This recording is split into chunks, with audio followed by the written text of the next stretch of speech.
you see his twat? What, the thing about the PD? Mm-hmm. Yeah. Sounds like he's regurgitating bullshit that he's been spoon fed.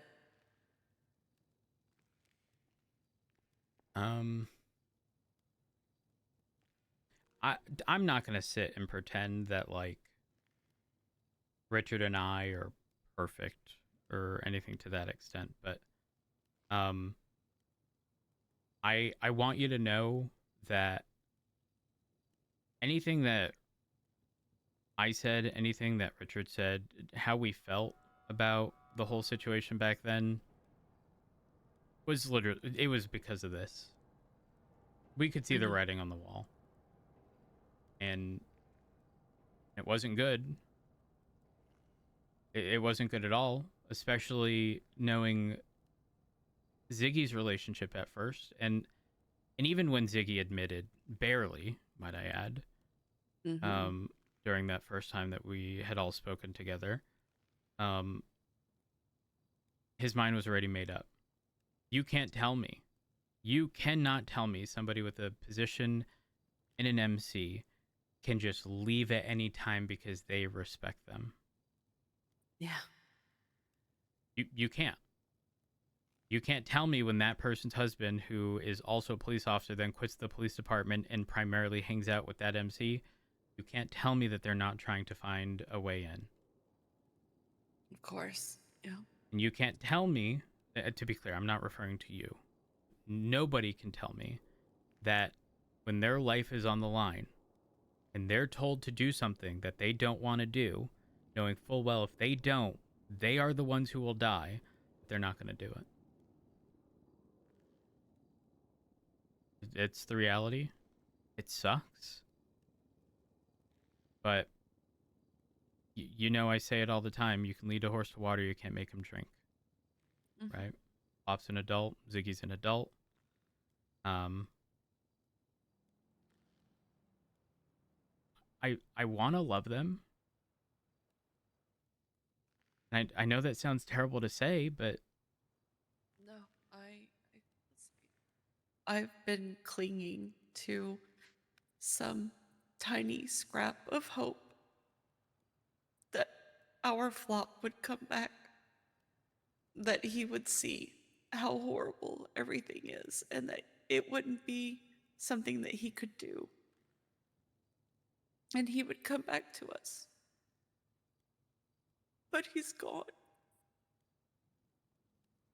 Dad and I talked about this not too long ago. He's not he's not our flop anymore. Our flop is gone.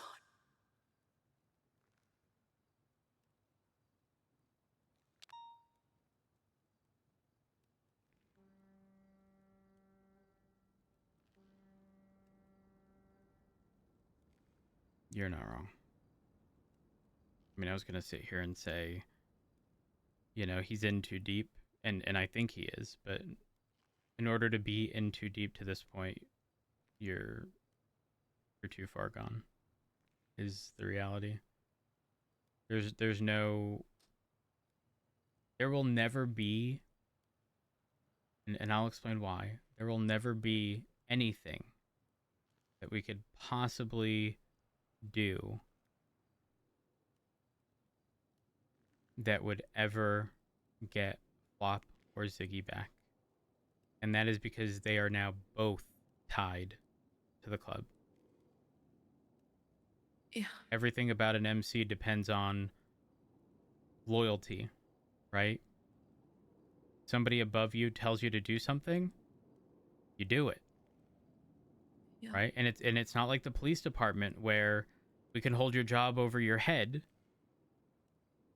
It's an MC where your job is now your life. You don't do what I tell you, you're dead. Imagine the level of the rate at which people comply under those circumstances. Except now, I've probably told you this a million times. If you want to hurt someone, you don't target them, you target the people they care about, right? Do you know what that means when two people are tied together in an MC? If Ziggy is told to do something, the consequence of not doing it is Flop getting hurt. If Flop's told to do something, the consequence of not doing it is Ziggy getting hurt. There's no way for either of them out. Yeah. Maybe there was at the beginning. Maybe. But now? Absolutely not.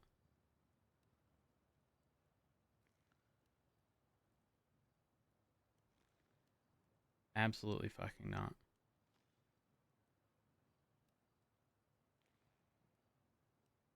Yeah, you're not wrong. I walked into it willingly and just chose to throw away the people who have loved them for years. For what?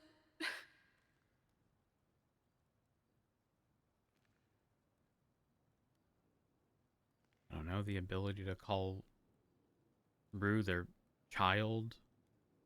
Ugh. She's Trust nothing me. but a monster.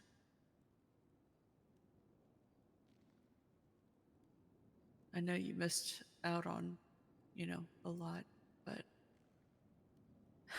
she actually pulled a gun on me once.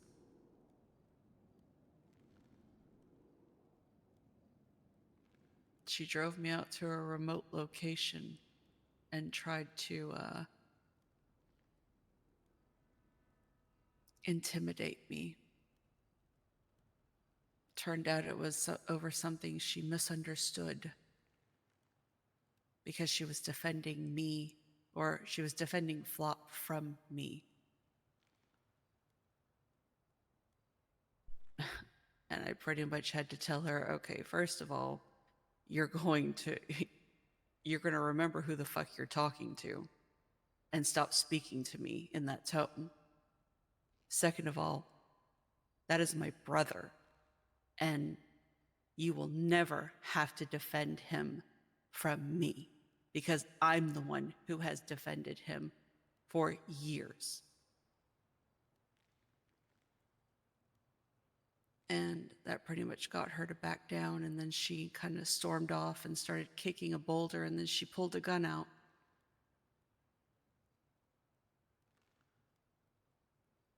I was pretty sure she was going to shoot me, but she ended up walking off and leaving me alone. That's where it started to unravel, I think. The inability for me to trust her, to believe that I would be safe around her, kind of sowed a resentment with Ziggy and Flop.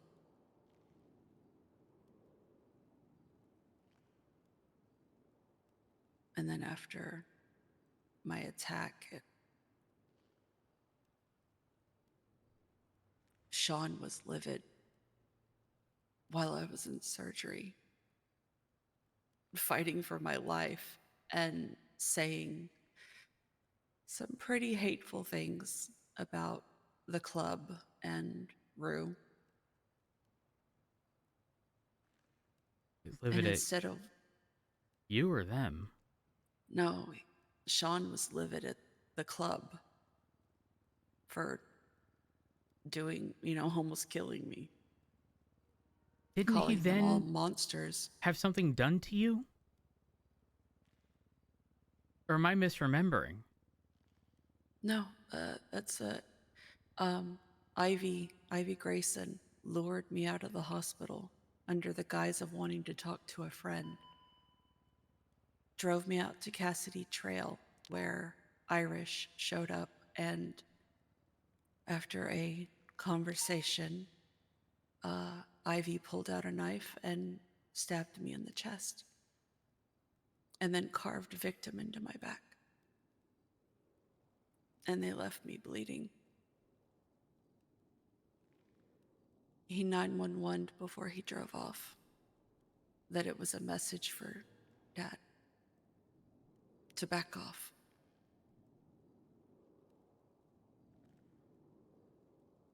And when I woke up from the ICU, Flop was cold and his answers were short, curt.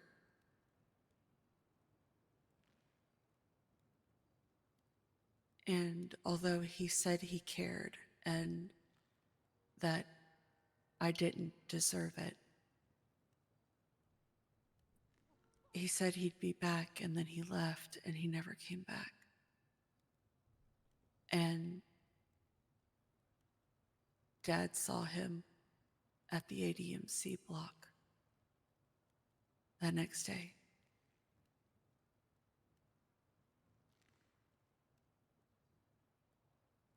Ziggy was upset that it happened to me and said I didn't deserve it, but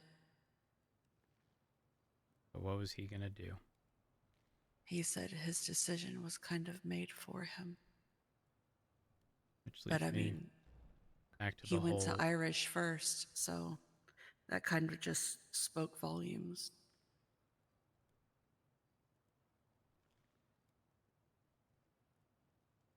Um,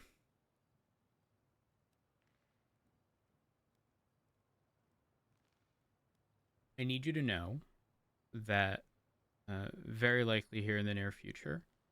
Um, remember what I said during those meetings? That you could walk away from people, Mm-hmm. cut Pretend them they out, never and never existed. speak to them again. Mm-hmm. Yeah.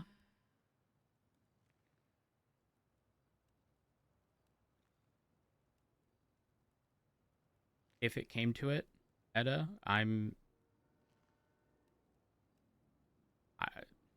there's no thinking twice. If it's me or them,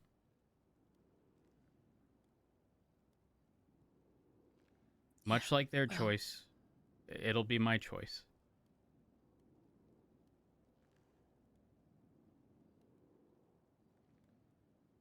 they have made their decision. And Mm-hmm. the line was drawn when I almost died, and they chose their side. So, if you have to, He then just so be like, it.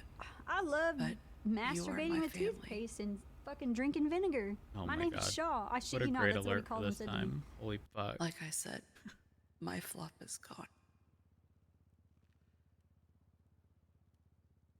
My Flop would never take somebody's life in cold blood. I still can't even say that and not just feel sick to my stomach.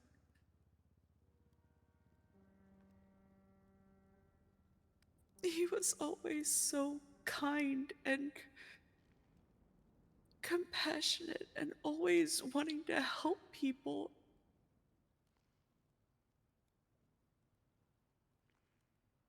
And now they've just turned him into a monster. Um, I'm not gonna sit here and pretend that Flop didn't have any involvement or responsibility for what's going on, but um, I think it's important to consider that Ziggy is the reason. Oh no, trust me, If if he had no involvement, Flop would have no involvement. Like there's a parallel between maybe I shouldn't say a parallel, but there's a similarity between Ziggy, Flop, and Snow, where Ziggy didn't. I don't even know if Ziggy even applied to the police department. I'm inclined to think he did. Maybe I'm wrong. I don't know. yeah, I think he did. He just never heard back. Mm-hmm. And where'd he end up? In Yeah. the ADMC, married to somebody who did get the job as a police officer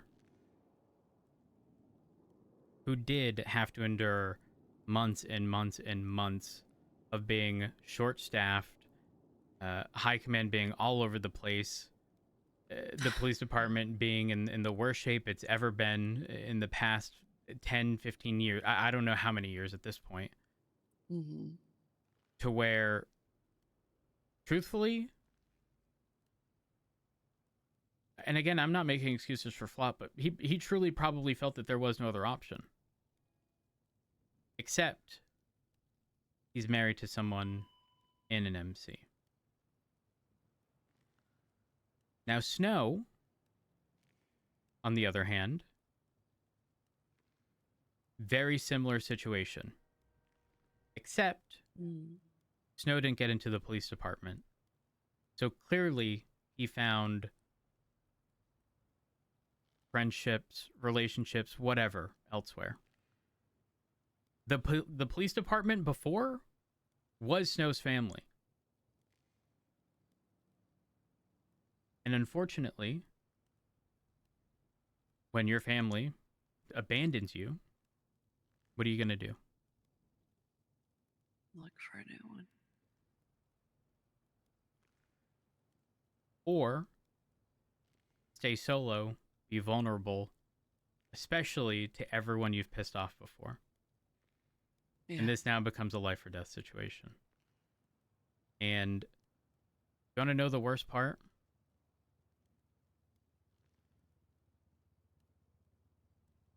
Snow shot me. Shot at me. He probably didn't know it was me. But when he was fleeing, when he got caught, I was the one that had to shoot him. Because he came out of that car and immediately started shooting at me. Again, very likely not even knowing who I was.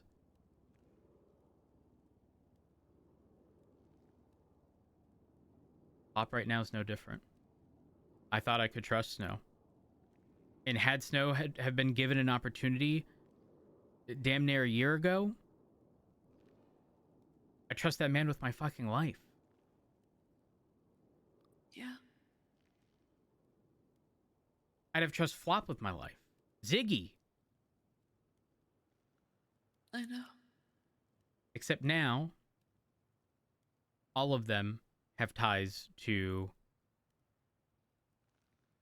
groups that are clearly involved in illegal activity.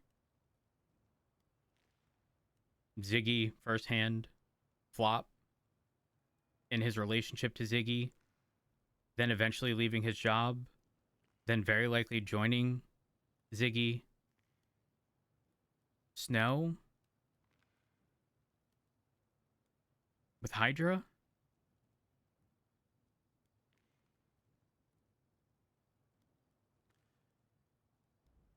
It's not...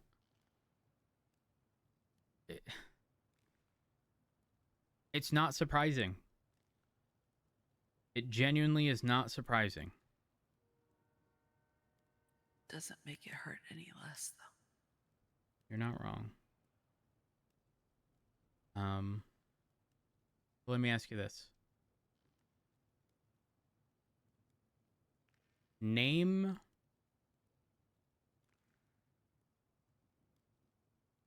one person who's ever come back from that. If you can think of one. Who's come back from what? Being a well-respected police officer, leaving, joining a gang, and either surviving after having left said gang, turning their life around after leaving that life behind them. Something. Some kind of improvement. It's the same story every fucking time. Police department. They leave because they, the police department was in such a terrible state. And it's not necessarily great, but better, at least. Joins a gang. When have they ever turned their life around from that point? And do you know why it's so appealing? It's crazy because I've never experienced this, but I can guarantee you I know why. You can make decisions out there on the streets just on a whim. You can do anything you want out there, and yes, there will be consequences. But guess what? Every action we do as police officers, our hands are tied. We have to jump through hoops. We have to justify every fucking action. You look at someone the wrong way out on the streets, guess what? Your life could end right shot. there. Yeah. So do you know how appealing it is for a police officer of all people to be able to utilize all of their knowledge, all of their skills, everything they've ever learned?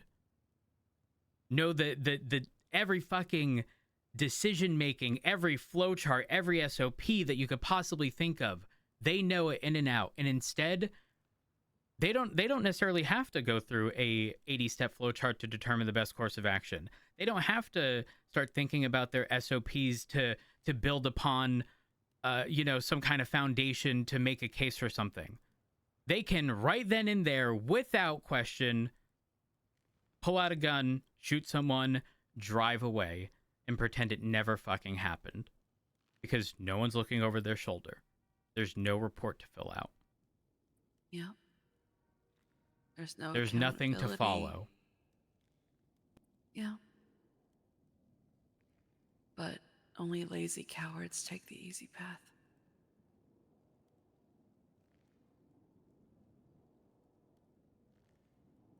It takes discipline and courage and bravery to do what is right.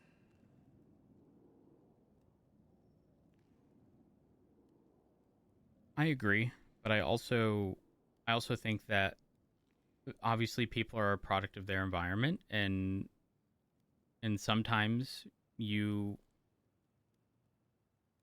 either make the wrong decision, you make the wrong choice, and then, like I said about Flop, in too deep, to where the only option he very likely felt was to go all in, which obviously I don't agree with. But Ziggy and Flop had us. Okay. To try to make a comparison, and this isn't an apples to apples comparison, but just to try to put this further into perspective. Right. If someone... Actually, let me ask you this. Would you put out a restraining order on McQuillan? I don't know what good it would do, but I mean, they couldn't even fucking catch him to arrest him for almost killing me. Nobody went to jail for what happened to me. Mm-hmm.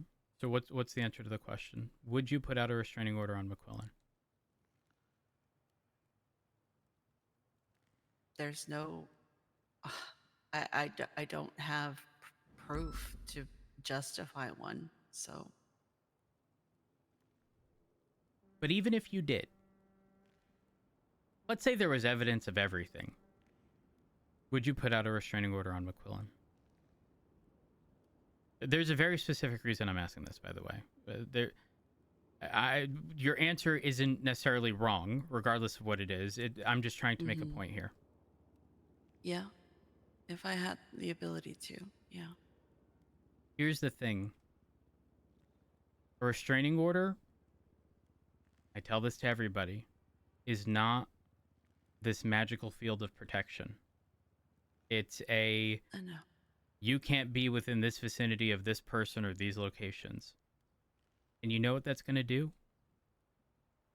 It's going to challenge him. Mm-hmm. It's like telling a kid no. What do you think they're going to do? Yeah. Push the boundary. Exactly. And what do you also think it's going to do?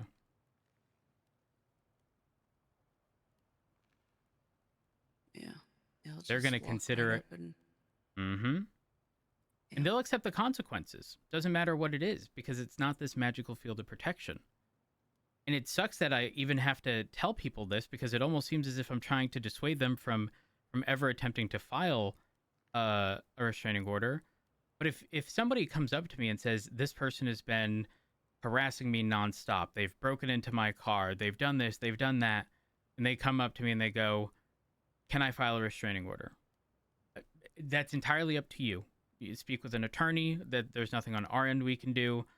But keep in mind that it is very likely going to result in what I would consider a net negative, where the intent behind the restraining order is assigning consequence to breaking the restraining order. But guess what?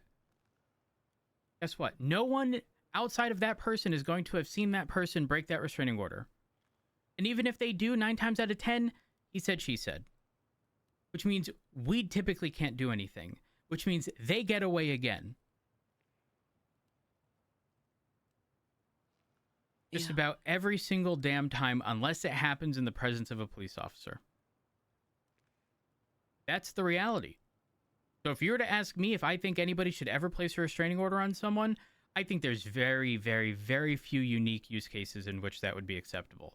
One being a situation in which someone may not necessarily be, aggressive or hostile, maybe just, I don't know, maybe they exhibit like strange behavior or stalkerish. Exactly. Well, even stalkerish, like you're sort of bordering like, why are they stalking you, right? Like you then have to consider a bunch of other things. But like the point I'm trying to make is 9 times out of 10, that restraining order is going to provoke a response from the person being told you can't go within this vicinity of this person, which may have potentially never happened had that not have been done. And again, I fucking hate that I ever have to explain that to people, but oftentimes they think it's some, well, I have a restraining order against you, so you better not. Or we aim guns at people and tell them not to do shit all the time. They still do it. You think a court order to not do something is going to result in people not doing it? Yeah. I mean, they laugh at warrants all the time.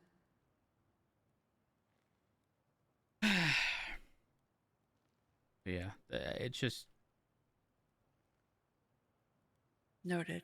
I will not file a restraining order. Oh my god! I mean, that wasn't the, the point I'm trying to make. I've already lost my damn train of thought of the original point, but like you're right, though, that we have to jump through all of these hoops and these legal protections that we may potentially have. Oftentimes, given the lack of consequence associated with breaking those things, like they will not care. They won't. No. There's no reason for them to. What's the consequence? You tell someone breaking a restraining order or violating a restraining order is $50,000, guess what? They're going to laugh. They're going to point and laugh. Nowadays.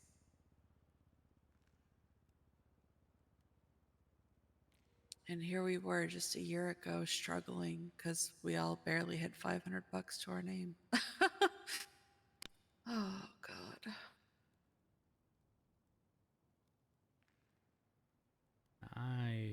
I don't even know. I've missed you. I've missed you as well. It's been quite some time. And I hate that every time. Every time. It's always... Every time. And it's not your fault. It's just... I don't know. I hate that it takes something like this to happen for me to be willing to push... I've sat here. Right now, it's just me and Sky. And Sky is probably here, considering her car's over there. Yeah. 1, 2... One moment. 1, 2, 3, 4, 5, 6, 7, 8, 9, 10, 11. 11 robberies. All likely involving hostages between cash exchanges, 24/7 robberies, boosts, stuff like that. We're talking all in the past hour and a half. And it's just us. And I'm here. Normally I'd be responding to those calls because I'd otherwise feel guilty, but obviously certain things take priority.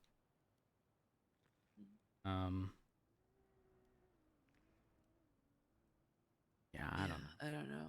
I got the page to come in, and so I came in, and Oh, that's just. She blames herself. Sky does.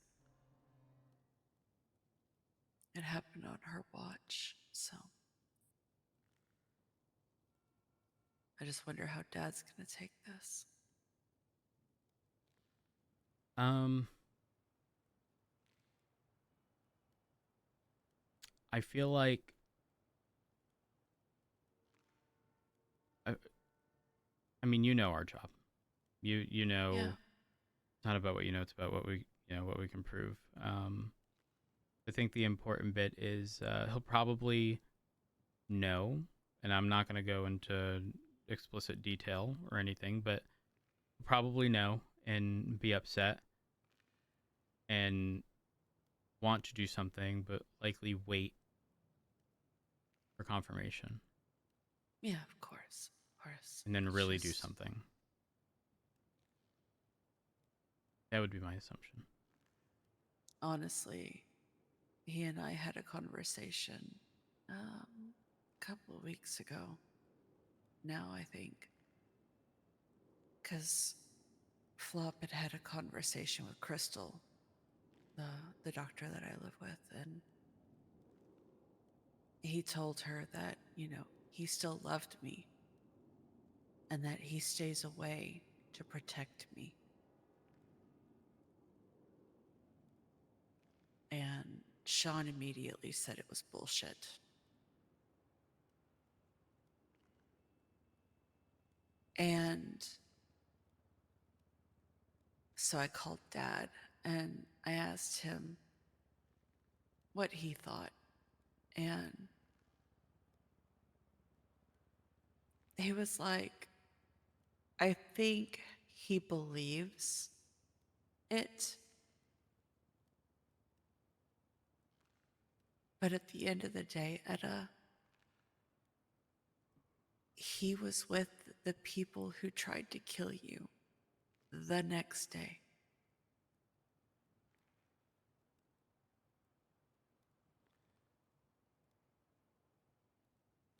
True. Did he talk to you about the conversation that he had with Flop? Yeah. Yeah. So I think at the end of the day, Dad has pretty much accepted that he's not,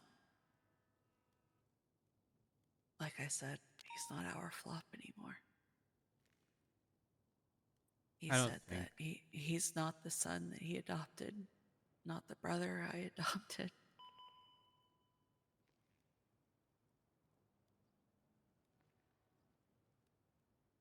either of us have spoken to Flop since. I mean, I'm very often a believer of like communication is key. Um, don't assume somebody knows why you're upset with them or why they're upset with you. Ask. And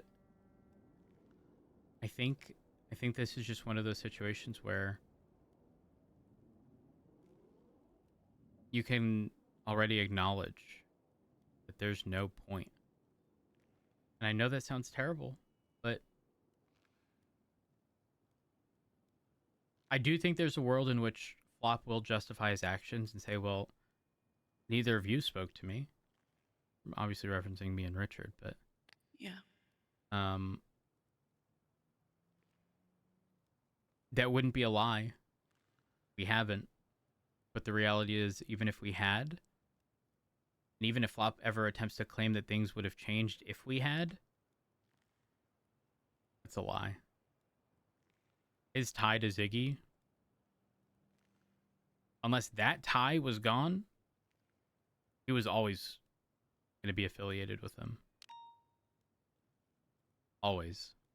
Not a doubt in my mind. Yeah. And even if I am wrong,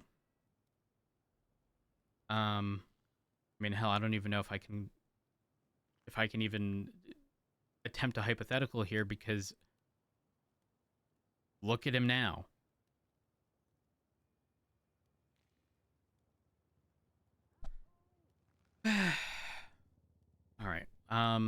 I'm going 42. But I Okay. do want to ensure that you're not going to get followed. So I'm going to take this. You don't happen to have any food, do you? No, I actually got some from Ellis while we were at the hospital. Shit. No, you're good. Is there no food upstairs? Probably not. I'm just going to do what I said I was going to. Okay. Stay here. Okay. Be careful.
$222 from 390. Send it. Be advised, I've been speaking with Etta in the motor pool area of Mission Row. I took her vehicle out, drove it in reverse out so that nobody could see that it was me inside. And I'm pretty sure Sean McClellan's vehicle was parked on Vespucci. He was on the phone, I believe. Likely communicating with someone. I suspect that they're going to attempt to follow Etta. Okay. It's possible. They could also be looking for confirmation of, Anastasia.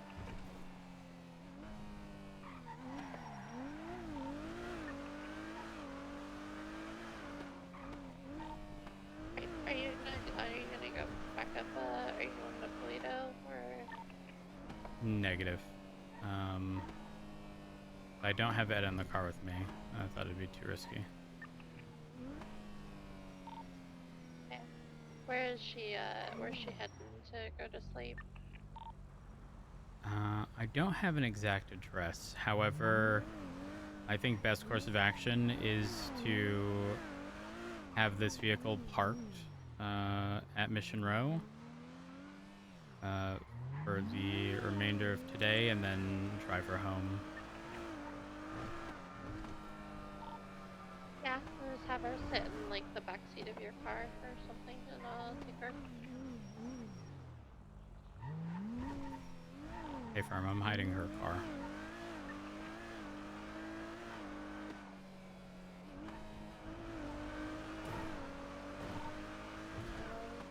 I mean,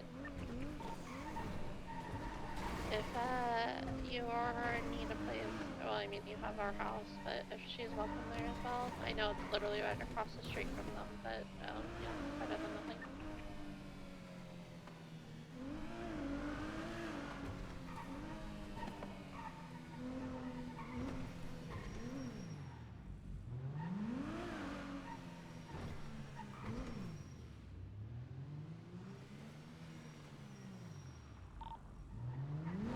Where are you located at the moment?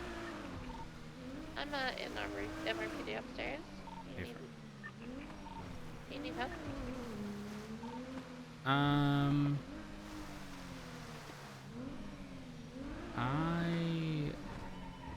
No, I'm good. Okay.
All clear? No. Oh boy. No, I'm pretty sure it was Sean waiting Vespucci in like Fantastic Place, which is the first side street. Like as you exit and sort of go straight on Vespucci. Pretty sure it was his gauntlet. Okay. Well. So, I can drive you home. But to break it to you, your car sticks out like a sore thumb, and they will spot you from a mile away. Yeah. So how about we leave this here, and I drop you off? Okay. Yeah. That's. I mean, it's Sean's car, so. And he's out of town for the week. So. All right, perfect. Okay. I'm gonna need you in the back seat of my car, Okay. and where? Actually, don't tell me where it's located yet. Okay.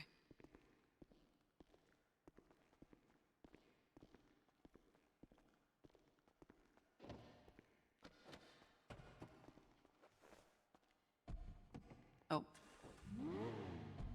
Don't worry. Go ahead and scoot into the back. Yeah. I have very little fuel.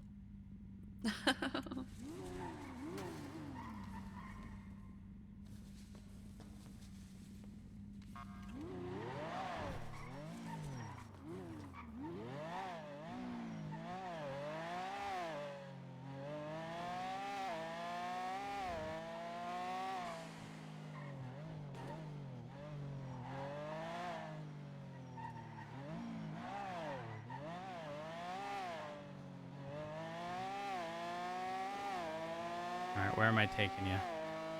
All right. If you just go down Sonora Road. Oh, it's you already probably the explained it to me. I'm an easiest. idiot. No, you're okay. Oh. We also talked about a lot, so.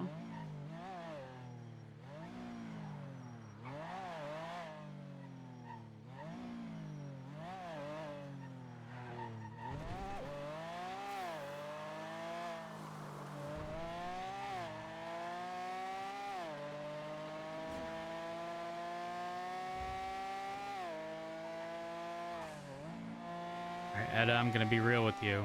I'm gonna have to make this very quick Oh, because trust I need me. to make it back to the food court. Oh no. My blood sugar is going a little low.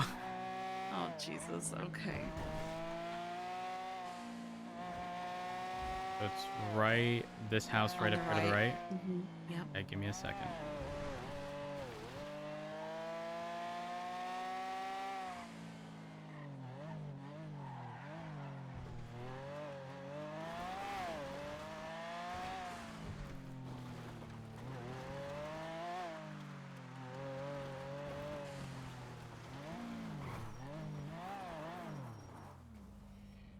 This one? Yep. All right. Love you, All right. Etta. Stay safe, I love okay? you too. You too. Bye. Bye. Ride along soon.